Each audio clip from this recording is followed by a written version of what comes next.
আজি বহু দিনৰ পাছত আকৌ আমি আজি গাঁৱলৈ আহিলোঁ আৰু বহু বছৰ আজি কেইবা বছৰো হ'ল অহাই নাছিলোঁ গাঁৱলৈ। সেই ভাবিলোঁ আজি এপাক আহোঁগৈ আৰু বৰমাহঁতে মনতো ইমান বেছি ভাল পাইছে অহা দেখি, সেইকাৰণে বোলে বাৰীখন ফুৰাবলৈ এপাক লৈ আহিলে। বোলে বাৰীখন চাই যাবি ব'ল। আৰু আমি ধুনীয়াকৈ গোটেইখিনিয়ে বাৰীখনলৈ এপাক আহিলোঁ।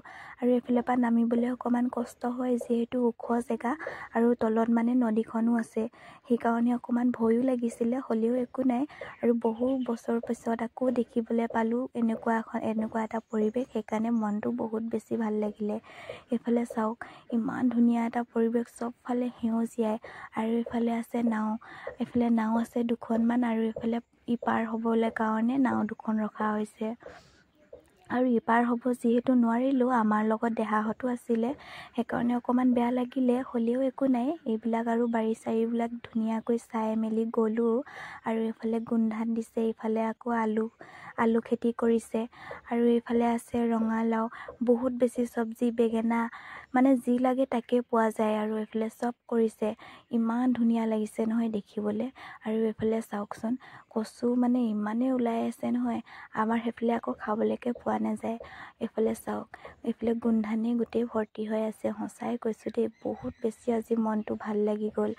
আজিহে মনত অনুভৱ কৰিছোঁ, কিয়নো অহা নাছিলোঁ ইমান দিনে জানো। সঁচাই এইবাৰ আহিলোঁ যেতিয়া আৰু এনেকুৱা এটা পৰিৱেশ পটককৈ এৰি নাযাওঁ। এইফালে চাওক আমি এতিয়া ধুনীয়াকৈ গৈ আছোঁ আৰু এইফালে আহি আছে আমাৰ নবৌহেঁতো, লগত আকৌ আমাৰ দেহাও আহিছে নহয়, সেইকাৰণে বৰ বেছিকৈ আপোনালোককো দেখাবলৈ নোৱাৰিলোঁ, যিমান পাৰোঁ হ'লেও দেখাবলৈ চেষ্টা কৰিছোঁ বাৰু দেই। আৰু এইফালে আছে ৰঙালাও খেতি, এইফালে আকৌ ৰঙালাও খেতিলৈ আমি পাৰ হৈ যাব নোৱাৰিলোঁ, যিহেতু বহুত কষ্ট হয়, দিগদাৰ হয় দেহাহঁতৰ লগত। এইফালে চাওকচোন ইমান ডাঙৰ ডাঙৰ ধুনীয়াকৈ ৰঙালাও হৈ আছে। ইয়াতে দুই এজোপা দিয়া হৈছে, কিন্তু ইফালে বেছিকৈ আছে, কিন্তু যাব নোৱাৰিলোঁ। আৰু এইফালে চাওক ইমান ধুনীয়া এটা পৰিৱেশৰ মাজতনো কাৰ ভাল নালাগিব নহয় জানো। আৰু ইমান ধুনীয়াকৈ নদীৰ পাৰত যে বতাহ এজাকি মাৰি আছে নহয়, কিবা সঁচায়ে কৈছোঁ দেই, যাবলৈকে মন যোৱা নাছিলে ঘৰলৈ।